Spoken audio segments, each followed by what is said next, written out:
ಎಲ್ಲರಿಗೂ ನಮಸ್ಕಾರ. Welcome back to my channel smart ED logic. So ಈ ಒಂದು ವಿಡಿಯೋದಲ್ಲಿ ನಾನು 6ನೇ ತರಗತಿಯ ಗಣಿತ ಪ್ರಕಾಶ ವಿಷಯದ ಮೊದಲನೇ ಚಾಪ್ಟರ್ ಆಗಿರುವಂತಹ ಗಣಿತದಲ್ಲಿ ವಿನ್ಯಾಸಗಳು ಈ ಚಾಪ್ಟರ್ನ ಸಾಲ್ವ್ ಮಾಡ್ತಾ ಇದ್ದೀನಿ. ಹಾಗೆ ಈ ವಿಡಿಯೋದಲ್ಲಿ ನಾನು ಪೇಜ್ ನಂಬರ್ 1, 2, 3 ಈ ಒಂದು ಪೇಜ್ಗಳನ್ನು ಸಾಲ್ವ್ ಮಾಡ್ತಾ ಇದ್ದೀನಿ. ಹಾಗೆ ನೀವೇನಾದರೂ ನನ್ನ ಚಾನಲ್ನ ಇನ್ನೂ ಸಬ್ಸ್ಕ್ರೈಬ್ ಮಾಡಿಲ್ಲ ಅಂದರೆ ಪ್ಲೀಸ್ ಸಬ್ಸ್ಕ್ರೈಬ್ ಮಾಡಿ, ಸಪೋರ್ಟ್ ಮಾಡಿ, ಹೆಚ್ಚಿನ ವಿಡಿಯೋಸ್ಗಳ ಒಂದು ಉಪಯೋಗನ ಪಡ್ಕೊಳ್ಳಿ. ಸೊ ಮೊದಲನೇ ಪಾಠ ಗಣಿತದಲ್ಲಿ ವಿನ್ಯಾಸ. ಸೊ ಗಣಿತ ಎಂದರೇನು ಅಂತ ಹೇಳಿ ಮೊದಲನೇ ಪೇಜ್ನಲ್ಲಿ ಅವರು ಎಕ್ಸ್ಪ್ಲನೇಷನ್ ಕೊಟ್ಟಿದ್ದಾರೆ. ಅಂದರೆ ಗಣಿತವು ಬಹುಮಟ್ಟಿಗೆ ವಿನ್ಯಾಸಗಳ ಹುಡುಕಾಟ ಮತ್ತು ಆ ವಿನ್ಯಾಸಗಳು ಏಕೆ ಅಸ್ತಿತ್ವದಲ್ಲಿದೆ ಅನ್ನೋದನ್ನು ವಿವರಣೆಗಳನ್ನ ಸಂಬಂಧಿಸಿದೆ. ಸೊ ಈ ಒಂದು ಪಾಠದಲ್ಲಿ ನಾವು ಸುತ್ತಮುತ್ತಲು ನಮ್ಮ ಮನೆಯ ಸುತ್ತಮುತ್ತಲಾಗಿರ್ಬೋದು, ಪ್ರಕೃತಿಯಲ್ಲಾಗಿರ್ಬೋದು, ಎಲ್ಲ ಕಡೆ ನಾವೇನು ಮಾಡ್ತೀವಿ, ವಿನ್ಯಾಸಗಳನ್ನು ಗಮನಿಸ್ತೀವಿ. ಎಕ್ಸಾಂಪಲ್ ಏನಂತ ಕೊಟ್ಟಿದ್ದಾರೆ, ಸೂರ್ಯ, ಚಂದ್ರ, ನಕ್ಷತ್ರಗಳ ಚಲನೆಯಲ್ಲಿ ಕಂಡುಬರುತ್ತೆ. ಅಂದರೆ ಬೆಳಗ್ಗೆ ಸೂರ್ಯ ಹುಡ್ತಾನೆ, ನೆಕ್ಸ್ಟು ಸಂಜೆ ಮುಳುಗ್ತಾನೆ. ಸೊ ಈ ಒಂದು ಸೂರ್ಯನ ಚಲನೆ ಕೂಡ ಒಂದು ವಿನ್ಯಾಸದಲ್ಲಿ ಹೋಗೋದು ಬರೋದು, ಇದು ಒಂದು ವಿನ್ಯಾಸ. ಚಂದ್ರ ನಮ್ಮ ಭೂಮಿಯ ಸುತ್ತೋದಾಗಲಿ, ನಕ್ಷತ್ರಗಳ ಚಲನೆ, ಇವೆಲ್ಲ ಕೂಡ ಏನಾಗಿರುತ್ತೆ, ಒಂದು ವಿನ್ಯಾಸ ಆಗಿರುತ್ತೆ. ಹಾಗೆ ನಾವು ಮಾಡುವ ಮತ್ತು ನೋಡುವ ಅಂದರೆ ಶಾಪಿಂಗ್ ಮತ್ತು ಅಡುಗೆ ಮಾಡೋದು, ಚೆಂಡನ್ನು ಎಸೆಯೋದು. ಶಾಪಿಂಗ್ನಲ್ಲಿ ಏನು ಒಂದು ವಿನ್ಯಾಸ ಅಂತಂದರೆ, ನೀವು ಮಾಲ್ಗಳಿಗೆ ಹೋದಾಗ ಅಥವಾ ಯಾವುದಾದ್ರೂ ಅಂಗಡಿಯಲ್ಲಿ ನೋಡಿದಾಗ ಏನು ಮಾಡಿರ್ತಾರೆ ಅಲ್ಲಿ ಅಂತಂದರೆ, ಎಲ್ಲ ವಸ್ತುಗಳನ್ನು ಒಂದೊಂದು ವಸ್ತುಗಳನ್ನ ಒಂದೊಂದು ಹತ್ರ ಜೋಡಿಸಿರ್ತಾರೆ. ಅಂದರೆ ಈಗ ಮಾಲಲ್ಲಿ ಹೋದಾಗ ಟೀ ಶರ್ಟ್ಸ್ಗಳನ್ನೆಲ್ಲ ಒಂದು ಕಡೆ ಜೋಡಿಸಿರ್ತಾರೆ, ಹಾಗೆ ಪ್ಯಾಂಟ್ಗಳನ್ನ ಒಂದು ಕಡೆ ಜೋಡಿಸಿರ್ತಾರೆ, ಸಣ್ಣ ಮಕ್ಕಳ ಬಟ್ಟೆಗಳನ್ನು ಒಂದು ಕಡೆ ಜೋಡಿಸಿರ್ತಾರೆ. ಸೊ ಈ ರೀತಿಯ ವಿನ್ಯಾಸಗಳನ್ನು ನಾವು ಅಂಗಡಿಯಲ್ಲಿ ನೋಡ್ಬೋದು. ಹಾಗೆ ಕಿರಾಣಿ ಅಂಗಡಿಯಲ್ಲಿ ಕಾಳುಗಳನ್ನ ಒಂದು ಕಡೆ ಇಟ್ಟಿರ್ತಾರೆ, ಮತ್ತು ಸೋಪ್ಗಳನ್ನು ಒಂದು ಕಡೆ ಇಟ್ಟಿರ್ತಾರೆ, ಶ್ಯಾಂಪುಗಳನ್ನು ಒಂದು ಕಡೆ ಇಟ್ಟಿರ್ತಾರೆ. ಸೊ ಈ ರೀತಿಯಾಗಿರುವಂಥದ್ದು ಒಂದಿರುತ್ತೆ. ಅದೇ ಥರ ಚೆಂಡನ್ನು ಎಸೆಯೋದು, ನಾವು ಚೆಂಡನ್ನು ಎಸೆದಾಗ ನಮ್ಗೆ ವಾಪಸ್ ಮರಳಿ ಸಿಗೋದು. ಆಮೇಲೆ ಅಡುಗೆ ಮಾಡುವುದಾಗಿರ್ಬೋದು, ಹಾಗೆ ಆಟವನ್ನು ಆಡುವುದು, ತಂತ್ರಜ್ಞಾನವನ್ನು ಬಳಸುವುದು, ಇದೆಲ್ಲದ್ರ ಕಡೆ ನಮಗೇನಾಗಿರುತ್ತೆ, ಗಣಿತದಲ್ಲಿ ಒಂದು ವಿನ್ಯಾಸಗಳನ್ನು ಕಂಡು ಬರ್ತೀವಿ. ಗಣಿತದಲ್ಲಿ ವಿನ್ಯಾಸ ಅಂದರೆ ಇದು ಯಾವ ರೀತಿಯ ವಿನ್ಯಾಸ ಅಂತ ಹುಡುಕಾಟ ಆಗಿರ್ಬೋದು, ಅದರ ವಿವರಣೆ ಕೊಡೋದಾಗಿರ್ಬೋದು, ಇದು ಒಂಥರ ಏನು ಕ್ರಿಯೇಟಿವ್ ಆಗಿರುತ್ತೆ, ಸೃಜನಶೀಲವಾಗಿರುತ್ತೆ. ಹಾಗೆ ಸುಮ್ಮನೆ ಗೊತ್ತಾಗಲ್ಲ ಅದು. ಸೊ ಒಂದು ಸ್ವಲ್ಪ ಥಿಂಕ್ ಮಾಡಬೇಕು. ಆದ್ದರಿಂದ ಏನು ಮಾಡ್ತಾರೆ, ಗಣಿತ ತಜ್ಞರು ಏನು ಮಾಡಿದ್ದಾರೆ ಅಂದರೆ, ಗಣಿತವನ್ನು ಒಂದು ಕಲೆ ಮತ್ತು ವಿಜ್ಞಾನವಾಗಿ ಅದನ್ನ ಏನು ಮಾಡ್ತಾರೆ, ಯೋಚಿಸ್ತಾರೆ. ಸೊ ಈ ಒಂದು ಪಾಠದಲ್ಲಿ ನಾವು ಮೊದಲನೇದಾಗಿ ನೋಡ್ಕೊಂಬರೋಣ, ಕಂಡು ಹಿಡಿಯಿರಿ ಅಂತ ಇದೆ. ಅಲ್ಲಿ ಮೊದಲನೇ ಪ್ರಶ್ನೆಯನ್ನು ಕೊಟ್ಟಿದ್ದಾರೆ, ನಮ್ಮ ದೈನಂದಿನ ಜೀವನದಲ್ಲಿ ಗಣಿತವು ನಮಗೆ ಸಹಾಯ ಮಾಡುವ ಇತರೆ ಉದಾಹರಣೆಗಳನ್ನು ನೀವು ಯೋಚಿಸಬಲ್ಲಿರಾ ಅಂತ ಕೇಳಿದ್ದಾರೆ. ಓಕೆ, ಅದಕ್ಕೆ ಉತ್ತರ ಏನಂದರೆ, ದೈನಂದಿನ ಜೀವನದಲ್ಲಿ ಗಣಿತದ ಬಳಕೆ ಯಾವ ರೀತಿಯಾಗಿರುತ್ತೆ ಅಂದ್ರೆ, ಮೊದಲನೇದು ಖರೀದಿ ಮಾಡುವಾಗ, ಅಂದರೆ ಶಾಪಿಂಗ್ ಮಾಡುವಾಗ ನಾವಲ್ಲಿ ಏನು ಮಾಡ್ತೀವಿ, ಬೆಲೆಗಳನ್ನು ಸೇರಿಸ್ತೀವಿ, ಎಷ್ಟಾಗಿದೆ ಅಂತಂದು ಹೇಳಿ ಕೂಡಿಸ್ತೀವಿ. ಹಾಗೆ ರಿಯಾಯಿತಿ, ಡಿಸ್ಕೌಂಟ್ ಏನಾದರೂ ಇದ್ದರೆ ಎಷ್ಟಕ್ಕೆಷ್ಟು ಡಿಸ್ಕೌಂಟ್ ಆಗಿರುತ್ತೆ ಅನ್ನೋದನ್ನು ನೋಡ್ತೀವಿ. ಹಾಗೆ ಬಾಕಿ ಹಣ, ಎಷ್ಟು ಹಣ ಕೊಡಬೇಕು, ಅವ್ರು ನಮಗೆ ಎಷ್ಟು ವಾಪಸ್ ಕೊಡಬೇಕು, ಈ ರೀತಿಯಾಗಿ ಲೆಕ್ಕಿಸುವುದೆಲ್ಲ ಕೂಡ ಏನಾಗಿರುತ್ತೆ, ಗಣಿತವನ್ನು ಬಳಕೆ ಮಾಡ್ತೀವಿ. ಹಾಗೆ ಅಡುಗೆ ಮಾಡೋದು, ಕುಕ್ಕಿಂಗ್ನಲ್ಲಿ ಪದಾರ್ಥಗಳ ಪ್ರಮಾಣ ಅಳೆಯುವುದು, ಅಂದರೆ 1 ಕಪ್ ಹಾಕಬೇಕಾ, 2 ಕಪ್ಪು, ಅರ್ಧ ಚಮಚೆ, ಸೊ 2 ಚಮಚೆ, ಈ ರೀತಿ ಮಾಡೋದು. ಹಾಗೆ ಎಷ್ಟು ಜನಕ್ಕೆ ಮಾಡಬೇಕು, ಅಲ್ಲೂ ಕೂಡ ನಾವೇನು ಮಾಡ್ತೀವಿ, ಎಣಿಕೆಗಳನ್ನು ಬಳಸ್ತೀವಿ. ಮೂರನೇದು ಏನಂದರೆ ಮನೆ ನಿರ್ಮಾಣ, ಅಂದರೆ ಕನ್ಸ್ಟ್ರಕ್ಷನ್ ಮಾಡುವಾಗ ಕೋಣೆಗಳ ಅಳತೆ, ಸೊ ಎಷ್ಟು ಲೆಂತ್, ಉದ್ದ, ಅಗಲ, ಹಾಗೆ ವಿಸ್ತೀರ್ಣ, ಸುತ್ತಳತೆ ಎಲ್ಲ ಎಷ್ಟು ಬೇಕು ಅನ್ನೋದನ್ನು ನಾವು ಕೂಡ ಅಲ್ಲಿ ಏನು ಮಾಡ್ತೀವಿ, ಅಳತೆಯನ್ನು ಮಾಡ್ತೀವಿ. ಹಾಗೆ ನೆಕ್ಸ್ಟ್ ನೋಡಿದರೆ ಬ್ಯಾಂಕ್ ಮತ್ತು ಹಣಕಾಸು, ಬ್ಯಾಂಕಿಂಗ್ ಮತ್ತು ಫೈನಾನ್ಸ್ನಲ್ಲಿ ಎಷ್ಟು ಸೇವಿಂಗ್ಸ್ ಆಗಿದೆ, ಬಡ್ಡಿ ಎಷ್ಟು ಲೆಕ್ಕಿಸೋದಾಗಲಿ, ಖರ್ಚು ಯೋಜನೆ, ನಾವು ಎಷ್ಟು ಖರ್ಚು ಮಾಡಬೇಕು, ಎಷ್ಟು ಉಳಿತಾಯ ಮಾಡಬೇಕು ಅನ್ನೋದು ಕೂಡ ಏನಾಗುತ್ತೆ, ಅಲ್ಲಿ ನಾವು ಗಣಿತವನ್ನು ಬಳಸ್ತೀವಿ.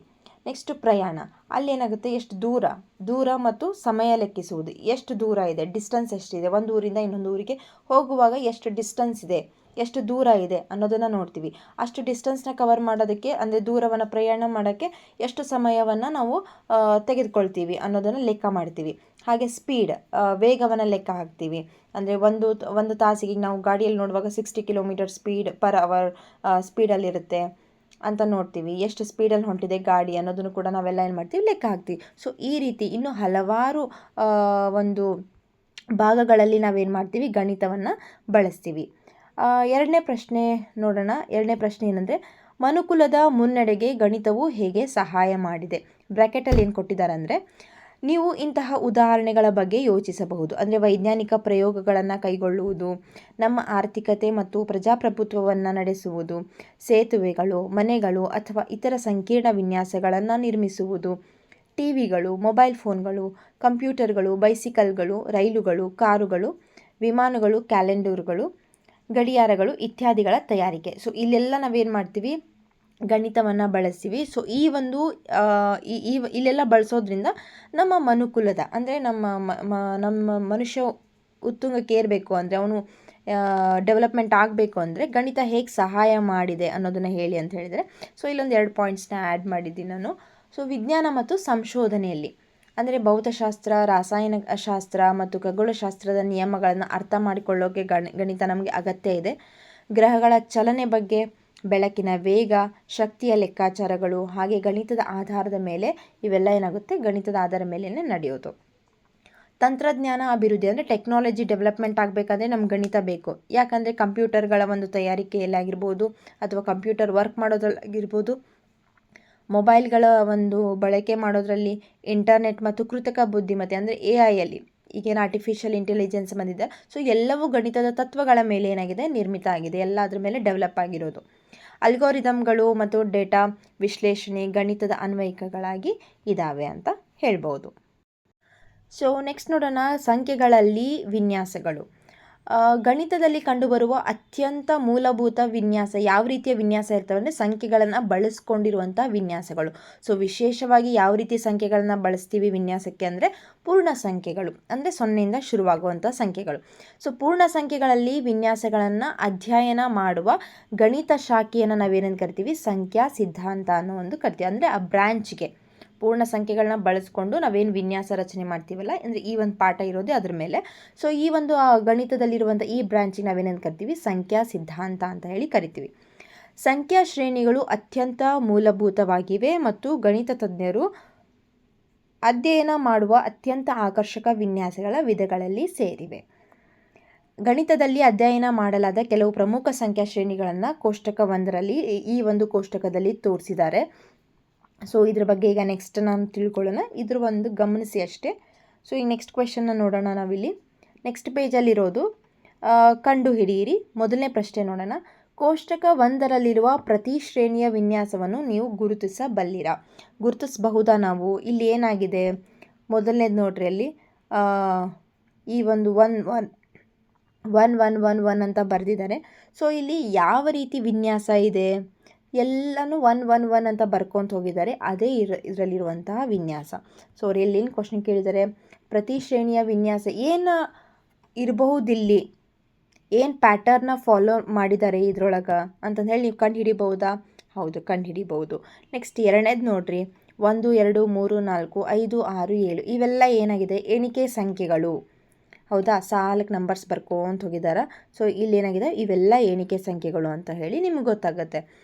ನೆಕ್ಸ್ಟ್ ನೋಡಿರಿ, ಮೂರನೇದು 1 3 5 7 9 11 13. ಸೊ ಇವೆಲ್ಲ ಏನು, ಬೆಸ ಸಂಖ್ಯೆಗಳು. ಆ ಒಂದು ಶ್ರೇಣಿ ಫಾಲೋ ಆಗ್ತಾ ಇದೆ. ನೆಕ್ಸ್ಟ್ ಇರೋದು 2 4 6 8 10 12 14 ಇವೆಲ್ಲ ಏನು, ಸಮ ಸಂಖ್ಯೆಗಳು. ನೆಕ್ಸ್ಟ್ ಇರೋದು 1 3 6 10 15 21 28 ಇವೆಲ್ಲ ತ್ರಿಕೋನೀಯ ಸಂಖ್ಯೆಗಳು. ಇವೆದಕ್ಕೆ ತ್ರಿಕೋನೀಯ ಸಂಖ್ಯೆ ಅಂತೀವಿ ಅನ್ನೋದನ್ನು ನಾವು ನೆಕ್ಸ್ಟ್ ಟಾಪಿಕಲ್ಲಿ ಕಲಿತಾ ಹೋಗ್ತೀವಿ. ಸೊ ನೀವು ಇದನ್ನು ತ್ರಿಕೋನೀಯ ಸಂಖ್ಯೆಗಳ ಬಗ್ಗೆ ಈಗ ಆಲ್ರೆಡಿ 5ನೇ ತರಗತಿಯಲ್ಲಿ ನೀವು ಕಲ್ತಿರ್ತೀರ.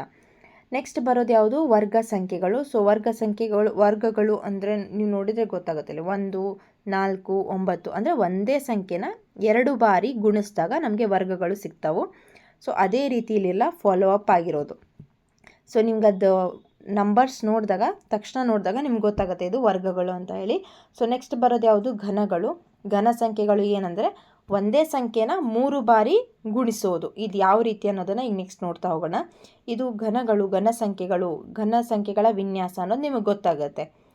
ನೆಕ್ಸ್ಟ್ ಬರೋದು ವಿರಹಾಂಕ ಸಂಖ್ಯೆಗಳು.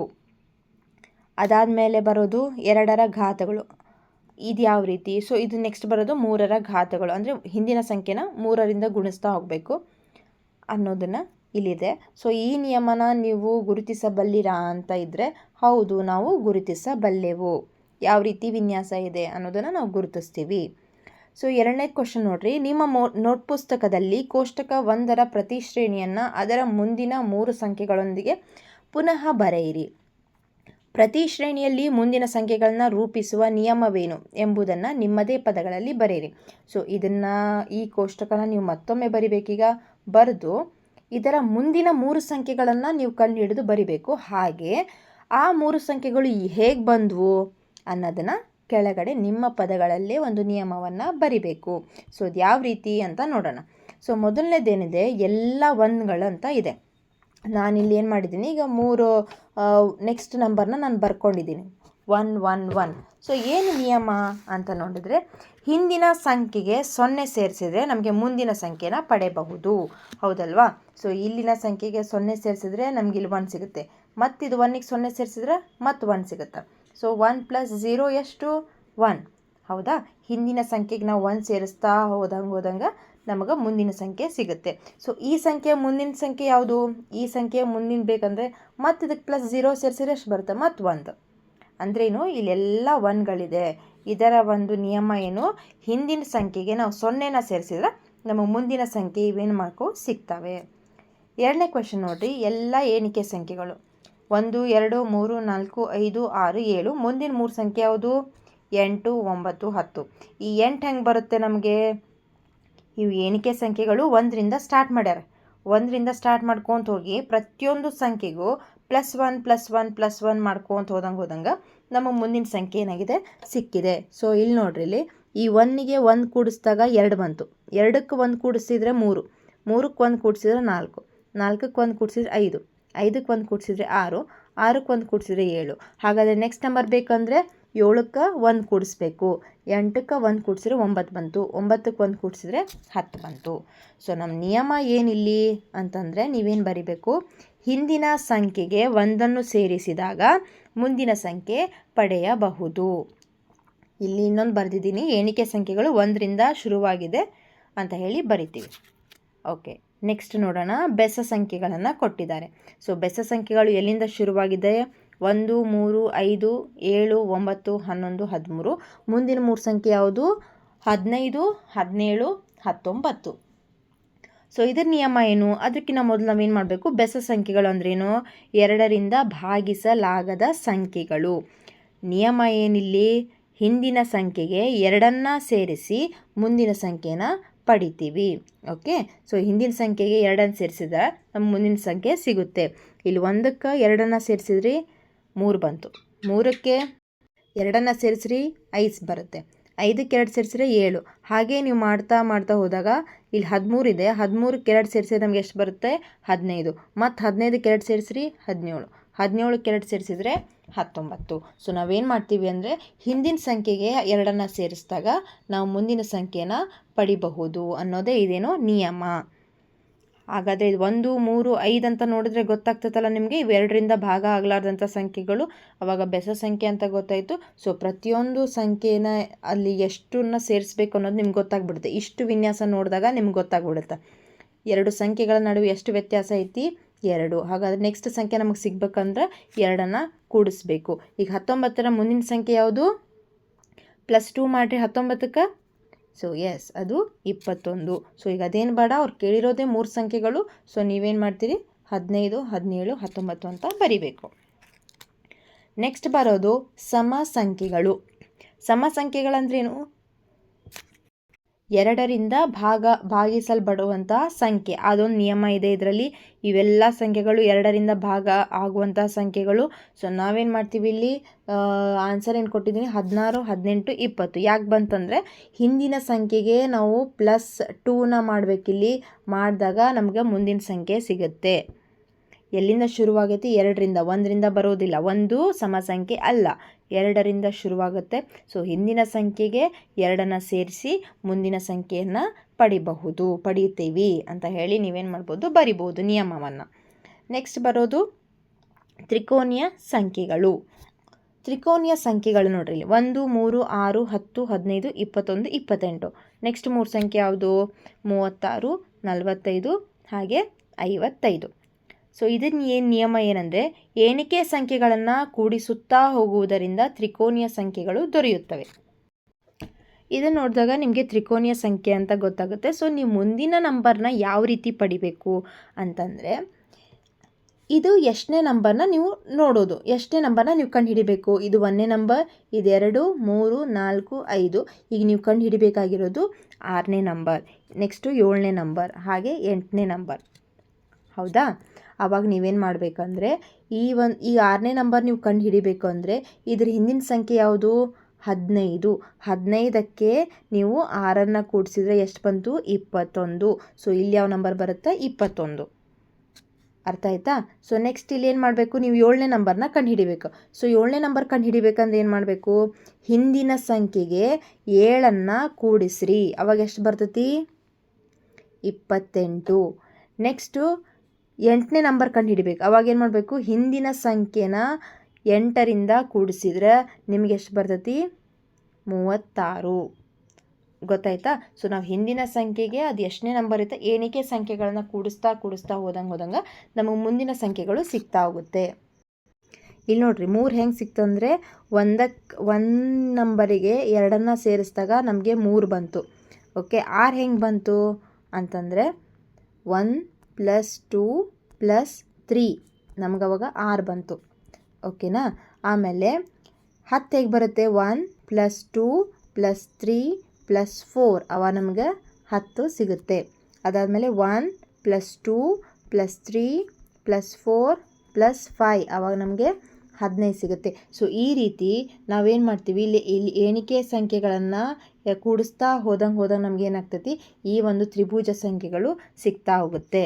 ಗೊತ್ತಾಯ್ತಾ? ಅದಕ್ಕೆ ನಾನು ಇಲ್ಲೇನು ಮಾಡಿದ್ದೀನಿ ಅಂತಂದ್ರೆ ನಿಯಮನ ಬರೆದಿದ್ದೀನಿ. ಯಾವ ರೀತಿ ನಮಗೆ ತ್ರಿಕೋನ ಸಂಖ್ಯೆಗಳು ಸಿಗ್ತಾವು ಅಂತಂದರೆ ಎಣಿಕೆ ಸಂಖ್ಯೆಗಳನ್ನ ಕೂಡಿಸುತ್ತಾ ಹೋಗುವುದರಿಂದ ತ್ರಿಕೋನೀಯ ಸಂಖ್ಯೆಗಳು ದೊರೆಯುತ್ತಾ ಹೋಗುತ್ತವೆ. ಅರ್ಥ ಆಯ್ತಾ? ಸೊ ನೆಕ್ಸ್ಟ್ ಒಂದು ನೋಡೋಣ. ವರ್ಗಗಳು ಕೊಟ್ಟಿದ್ದಾರೆ. ವರ್ಗಗಳನ್ನ ನಾವು ಇಲ್ಲಿ ನೆಕ್ಸ್ಟ್ ನಂಬರ್ ಇಲ್ಲಿ ನೋಡಿ 2, 4, 6, 8, 10, 12, 14 ಕೊಟ್ಟಿದ್ದಾರೆ. ಮುಂದಿನ 3 ಸಂಖ್ಯೆಗಳನ್ನ ಕಂಡುಹಿಡಿಬೇಕು. ಇದನ್ನು ನೋಡಿದಾಗ ನಿಮ್ಗೆ ವರ್ಗ ಸಂಖ್ಯೆ ಅಂತ ಗೊತ್ತಾಗುತ್ತೆ. ಸೊ ಇಲ್ಲಿ 16 ಹೇಗೆ ಬಂತು ಅಂತಂದರೆ ಎಣಿಸ್ಕೋಬೇಕು. ಇದು 1ನೇ ನಂಬರ್ ಅಂತ ಗೊತ್ತಾಗುತ್ತೆ. 1 ನಂಬರ್, 2, 3, 4, 5, 6, 7. ಈಗ ನೀವು 8th ನಂಬರ್, ಕ್ಷಮಿಸಿ ಇಲ್ಲಿ ರಾಂಗ್ ಬರ್ಕೊಂಡಿದ್ದೆ ನಾನು, ಇದಿಷ್ಟು ನಂಬರ್ಸ್ ರಾಂಗು. ಸೊ ಇಲ್ಲಿ ಏನಂತಂದರೆ ವರ್ಗ ಸಂಖ್ಯೆಗಳನ್ನ ಅಲ್ಲಿ ಯಾವ ಕೊಟ್ಟಿದ್ದಾರೆ ಅಂದರೆ 1, 4, 9, 16, 25, 36, 49. ಸೊ ನಾವು ಮುಂದಿನ ಒಂದು ವರ್ಗ ಸಂಖ್ಯೆನ ಕಂಡುಹಿಡಿಬೇಕು. ಸೊ ವರ್ಗ ಸಂಖ್ಯೆಗಳಂದ್ರೇನು? ಒಂದು ಸಂಖ್ಯೆನ ಅದೇ ಸಂಖ್ಯೆಯಿಂದ ಗುಣಿಸೋದ್ರಿಂದ ನಾವು ವರ್ಗ ಸಂಖ್ಯೆಗಳನ್ನು ಪಡ್ಕೊಳ್ತೀವಿ. ಸೊ ಇಲ್ಲಿ 1 ಹೆಂಗೆ ಬಂತು ಅಂದರೆ 1 × 1 ಮಾಡಿದರೆ ನಮ್ಗೆ 1 ಬಂತು, ಯಾಕಂದ್ರೆ 1 ಒಂದೇ. 4 ಹೆಂಗೆ ಬಂತು ಅಂದರೆ 2 × 2 ಎಷ್ಟು? 4. ಹೌದಾ? ಆಮೇಲೆ ನೆಕ್ಸ್ಟ್ ಬರೋದು ಯಾವುದು? 9. 3 × 3 ಇದು 4 × 4. 5 × 5, 6 × 6, 7 × 7. ಈಗ ನಾವು ನೆಕ್ಸ್ಟ್ ಯಾವ್ದು ಕಂಡು ಹಿಡಿಬೇಕು? 8 × 8 ಎಷ್ಟು? 8 8 64. ಓಕೆನಾ? ಇದು ನೆಕ್ಸ್ಟ್ ನಂಬರ್ ಯಾವ್ದು ಬರುತ್ತಾ? 9 × 9 ಯಾವುದು? 9 9 ಎಷ್ಟು? 81. ಓಕೆ, ಹಾಗೆ ನೆಕ್ಸ್ಟ್ ನಂಬರ್ ಯಾವುದು? 10 10 ಎಷ್ಟು? 10 × 10 ಎಷ್ಟು? 100. ಓಕೆನಾ? ಸೊ ನೆಕ್ಸ್ಟ್ 3 ನಂಬರ್ ಯಾವುದು ಅಂದರೆ 64, 81, 100. ಸೊ ನಿಯಮ ಏನಂದರೆ ಒಂದು ಸಂಖ್ಯೆಯನ್ನು ಅದೇ ಸಂಖ್ಯೆಯಿಂದ ಗುಣಿಸ್ತಾ ಹೋಗೋದ್ರಿಂದ ನಮಗೆ ಮುಂದಿನ ಸಂಖ್ಯೆಗಳನ್ನು ಪಡಿತಾ ಹೋಗ್ತೀವಿ. ಓಕೆ, ಸೊ ನೆಕ್ಸ್ಟ್ ನಂಬರ್ ನೋಡೋಣ. ಘನಗಳು ಅಂತ ಇದೆ. ಸೊ ಘನಗಳು ಅಂತಂದ್ರೇನು? ವರ್ಗಗಳಂದರೆ 2 ಸತಿ ಗುಣಿಸ್ತೀವಿ. ಘನಗಳು ಅಂತಂದರೆ ಒಂದು ಸಂಖ್ಯೆಯನ್ನು 3 ಬಾರಿ ಅದೇ ಸಂಖ್ಯೆಯಿಂದ ಗುಣಿಸಿದ್ರೆ ನಮಗೆ ಘನ ಸಂಖ್ಯೆಗಳು ಸಿಗುತ್ತೆ. ಸೊ ಇಲ್ಲಿ 1ನ 3 ಬಾರಿ, 2ನ 3 ಬಾರಿ, 3ನ 3 ಬಾರಿ, 4ನ 4 ಬಾರಿ, 5, 6. ನೆಕ್ಸ್ಟ್ ನಾವೇನು ಮಾಡಬೇಕೀಗ? 7ನ 7 ಬಾರಿ ಗುಣಿಸಿದಾಗ ನಮಗೆ ಮುಂದಿನ ಸಂಖ್ಯೆ ಸಿಗುತ್ತೆ. ಅದೇನು? 7 7 49, 49 7 ಅಂತ ಹೇಳಿ ಮಾಡಬೇಕು. ಗೊತ್ತಾಯ್ತಾ? ಸೊ 49 7 ಎಷ್ಟು? 343. ಸೊ ಇದು ನೆಕ್ಸ್ಟ್ ನಂಬರ್ ಯಾವ್ದು ಮಾಡಬೇಕಿಲ್ಲಿ? 8 × 8 × 8. ಸೊ 8ರ ಘನ ಅಂತ ಕರಿತೀವಿ. ಸೊ ಇದನ್ನು ಮಾಡಿದಾಗ 8 8 64, 64 8 ಎಷ್ಟು? 512. ಸೊ ನೆಕ್ಸ್ಟ್ ನಂಬರ್ ಕಂಡು ಹಿಡಿಬೇಕು ಅಂದರೆ 9ರ ಒಂದು ಘನವನ್ನು ಮಾಡಬೇಕು. 9 9 ಎಷ್ಟು? 81, 81 1 ಎಷ್ಟು? 729. ಸೊ ಇದರ ಒಂದು ನಿಯಮ ಏನು? ಒಂದು ಸಂಖ್ಯೆನ 3 ಬಾರಿ ಗುಣಿಸ್ತಾ ಹೋದಾಗ ನಮಗೆ ಮುಂದಿನ ಸಂಖ್ಯೆ ಸಿಗ್ತಾ ಹೋಗುತ್ತೆ. ಸೊ ಅದನ್ನು ಕಂಡು ಹಿಡಿಬೇಕಂದ್ರೆ ನೀವು ಎಷ್ಟನೇ ನಂಬರ್ನ ಕಂಡು ಹಿಡಿತಿದ್ದೀರಾ ಅಂದರೆ ಎಕ್ಸಾಂಪಲ್ ಇದು 1 ನಂಬರ್, ಇದು 2nd number, 3rd number, 4th, 5th, 6th. ನಾವು ಕಂಡು ಹಿಡಿಬೇಕಾಗಿರೋದು 7th, 8th, 9th. 7th number ಅಂದರೆ 7ನ್ನು 3 ಸತಿ ಗುಣಿಸ್ಬೇಕು. 8th ನಂಬರ್ ಸಿಗಬೇಕು ಅಂದರೆ 8ನ್ನು 3 ಬಾರಿ ಗುಣಿಸ್ಬೇಕು. 9th ನಂಬರ್ ಸಿಗಬೇಕಂದ್ರೆ 9ನ್ನು 3 ಬಾರಿ ಗುಣಿಸ್ಬೇಕು. ಸೊ ಈ ರೀತಿ ನೀವೇನು ಮಾಡಬೇಕು, ಕಂಡು ಹಿಡ್ಕೋಬೇಕು. ಗೊತ್ತಾಯ್ತಾ? ಸೊ ನೆಕ್ಸ್ಟ್ ನೋಡೋಣ ವಿರಹಾಂಕ ಸಂಖ್ಯೆಗಳು. ಈ ವಿರಹಾಂಕ ಸಂಖ್ಯೆಗಳು ಅಂತಂದ್ರೆ ಏನು? ಇಲ್ಲಿ ನೋಡ್ರಿ, 1 2 3 5 8 13 21. ಸೊ ನೆಕ್ಸ್ಟ್ ನಂಬರ್ ಯಾವುದು? 34 55 ಹಾಗೆ 89. ಸೊ ಈ ಯಾವ ರೀತಿ ಸಿಗುತ್ತೆ? ಇವು ವಿರಹಾಂಕ ಸಂಖ್ಯೆಗಳು ಅಂತ ನಿಮ್ಗೆ ಹೆಂಗೆ ಗೊತ್ತಾಗ್ತದೆ ಅಂದ್ರೆ, ಹಿಂದಿನ 2 ಸಂಖ್ಯೆಗಳ ಕೂಡಿಸಿದಾಗ ನಮಗೆ ಮುಂದಿನ ಸಂಖ್ಯೆ ಏನಾಗ್ತದೆ ಸಿಗುತ್ತದೆ. ಇಲ್ಲಿ 1 + 2 ಎಷ್ಟು? 3. 3 + 5 ಎಷ್ಟು? 8. ಗೊತ್ತಾಯ್ತಾ? ಹಿಂದಿನ 2 ಸಂಖ್ಯೆಗಳನ್ನು ನಾವು ಕೂಡಿಸ್ತಾ ಹೋಗ್ಬೇಕು. ಅವಾಗ ಏನಾಗ್ತದೆ, ನಮ್ಗೆ ಮುಂದಿನ ಸಂಖ್ಯೆಗಳು ಸಿಗ್ತಾ ಹೋಗುತ್ತೆ. ಸೊ ಇಲ್ಲಿ ನಮ್ಗೆ 34 21 ಮಟ್ಟ ಅವ್ರು ಕೊಟ್ಟಿದ್ರು. ಸೊ 21 ಮಟ್ಟ ಕೊಟ್ಟಿದ್ರ 13 ಮತ್ತು 21 ಕೂಡಿಸಿದಾಗ ಎಷ್ಟು ಬರ್ತೈತಿ? 34 ಬರುತ್ತೆ. ಓಕೆ, ಸೊ ನಮ್ಗೆ 34 ಸಿಕ್ಕ ಮೇಲೆ ನೆಕ್ಸ್ಟ್ ಏನು ಮಾಡಬೇಕು? 21 34ನ ಕೂಡಿಸ್ಬೇಕು. ಅವಾಗ 55 ಬರುತ್ತೆ. ಆಮೇಲೆ 34 55 ಕೂಡಿಸ್ಬೇಕು. ಅವಾಗ ನಮ್ಮ ನೆಕ್ಸ್ಟ್ ನಂಬರ್ 89 ಸಿಗುತ್ತೆ. ಸೊ ಈ ರೀತಿ ನಿಯಮ ಏನಂದರೆ, ನಮ್ಮ ನೆಕ್ಸ್ಟ್ ನಂಬರ್ ಸಿಗಬೇಕಂದ್ರೆ ಏನು ಮಾಡಬೇಕು ಅಂದರೆ, ಹಿಂದಿನ 2 ಸಂಖ್ಯೆಗಳನ್ನು ಕೂಡಿಸಿದಾಗ ಮುಂದಿನ ಸಂಖ್ಯೆಗಳನ್ನು ಪಡಿತಾ ಹೋಗ್ತೀವಿ. ನೆಕ್ಸ್ಟ್ 9ನೇ ನೋಡ್ರಿ, 2ರ ಘಾತಗಳು. ಸೊ 2ರ ಘಾತ ಅಂದರೆ ಏನರ್ಥ? 2ರ ಘಾತ 0, 2^1, 2^2, 2ರ ಘನ, 2ರ ವರ್ಗ ಆಯಿತು. ನೆಕ್ಸ್ಟ್ ಇದು ಕ್ಯೂಬ್ ಆಯಿತು. ಅಂದರೆ 2ರ ಘಾತ 3, 2ರ ಘಾತ 4, 2ರ ಘಾತ 5. ಸೊ ಇವಾಗ ನಾವೇನಂತೀವಿ? ಘಾತಗಳು, 2ರ ಘಾತಗಳು. ಇದರ ಅರ್ಥ ಏನು ಅಂದರೆ, 2ರ ಘಾತ 0 ಅಂದರೆ ಇದ್ರ ವ್ಯಾಲ್ಯೂ 1. 2ರ ಘಾತ 1 ಅಂದರೆ 2. 2ನ್ನ ಒಂದ್ಸಲ ಇಡಬೇಕು. 2ರ ಘಾತ 2 ಅಂದರೆ 2ನ್ನು 2 ಸತಿ ಗುಣಿಸ್ಬೇಕು ಅಂತ ಅರ್ಥ. ಅವಾಗ ನಮ್ಗೆ 4 ಸಿಗುತ್ತೆ. 2ರ ಘಾತ 3 ಅಂತಂದರೆ 2ನ್ನು 3 ಸತಿ ನಾವು ಗುಣಿಸ್ಬೇಕು. ಗುಣಿಸಾಗ ಎಷ್ಟು ಬಂತು? 2 2 4, 4 2 8. ಗೊತ್ತಾಯ್ತಾ? ಹಾಗಾದರೆ 2ರ ಘಾತ 4 ಅಂತಂದರೆ ಏನು? 2ರ ಘಾತ 4 ಅಂದರೆ 2ನ್ನು ನಾವು 4 ಬಾರಿ ಗುಣಿಸ್ತೀವಿ. 4 ಬಾರಿ ಗುಣಿಸೋದು, ಅದೇ ಇದರ ಅರ್ಥ ಆಗಿರುತ್ತೆ. ಸೊ ಅದೇ ಥರ ಇಲ್ಲಿ ಏನು ಮಾಡ್ಕೊತ ಹೋಗಿದ್ದಾರೆ? 2ನ್ನು 1 ಬಾರಿ, 2ರ ಘಾತ 0, ಇದು 2ರ ಘಾತ 1. ಓಕೆ, ಒಂದು ನಿಮಿಷ. ಆಮೇಲೆ ಇದು 2ರ ಘಾತ 2, 2ರ ಘಾತ 3, 2ರ ಘಾತ 4, 2ರ ಘಾತ 5, 2ರ ಘಾತ 6. ಸೊ ಇದು ಮಾಡಬೇಕು ಅಂದರೆ ನಾವು ನೆಕ್ಸ್ಟ್ 2ರ ಘಾತ 7 ಹಿಂಗೆ ಮಾಡ್ಕೊತ ಹೋಗ್ಬೇಕು. ಅದ್ರ ಬದಲಿ ನಾನು ಇಲ್ಲಿ ಸಿಂಪಲ್ಲಾಗಿ ಒಂದು ನಿಯಮ ಏನು ಬರ್ತಿದ್ದೀನಿ ಅಂದರೆ, ಹಿಂದಿನ ಸಂಖ್ಯೆನ 2ರಿಂದ ಗುಣಿಸಿದಾಗ ಮುಂದಿನ ಸಂಖ್ಯೆನ ಪಡಿತೀವಿ. ಹೌದಾ? ಇಲ್ಲಿ ನೋಡ್ರಿ, ಇಲ್ಲಿ 1 1 2 2, 2 2 4, 4 2 8, ಮತ್ತು 8ನ್ನು 2ರಿಂದ ಗುಣಿಸ್ಬೇಕು. 16 ಬಂತು. 16ನ 2ರಿಂದ 32, 32 2ರಿಂದ ಗುಣಿಸ್ರಿ 64.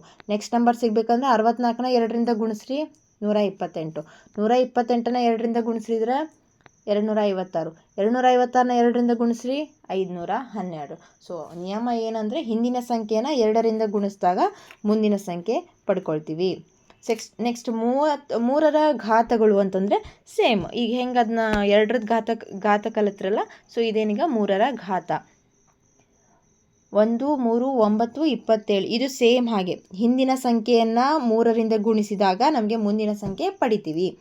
1ನ್ನು 3ರಿಂದ ಗುಣಿಸಿದ್ರೆ 3, 3 3 9, 9 3 27, 27 3 81. ನೆಕ್ಸ್ಟ್ ಬರೋದೇನು 81 3 243. ನೆಕ್ಸ್ಟ್ 243 3 729. ಸೊ ಈ ರೀತಿ ನಾವು ಹಿಂದಿನ ಸಂಖ್ಯೆನ 3ರಿಂದ ಗುಣಿಸ್ತಾ ಹೋದಾಗ ನಮಗೆ ಮುಂದಿನ ಸಂಖ್ಯೆ ಸಿಗುತ್ತೆ. ಸೊ ಇದಿಷ್ಟು ಪೇಜ್ ನಂಬರ್ 1 2 3ರ ಒಂದು ವಿಷಯಗಳಾಗಿತ್ತು. ಸೊ ನೆಕ್ಸ್ಟ್ ವಿಡಿಯೋದಲ್ಲಿ ನಾನು ಸಂಖ್ಯಾ ಶ್ರೇಣಿಗಳನ್ನು ಯಾವ ರೀತಿ ದೃಶ್ಯೀಕರಿಸಬೇಕು ಅನ್ನೋದನ್ನು ಡಿಸ್ಕಸ್ ಮಾಡ್ತೀನಿ. ಸೊ ನಿಮ್ಗೇನಾದರೂ ಈ ವಿಡಿಯೋ ಇಷ್ಟ ಆಗಿದ್ದರೆ ಪ್ಲೀಸ್ ಲೈಕ್ ಮಾಡಿ, ಶೇರ್ ಮಾಡಿ, ಸಬ್ಸ್ಕ್ರೈಬ್ ಮಾಡಿ. Thank you so much for watching.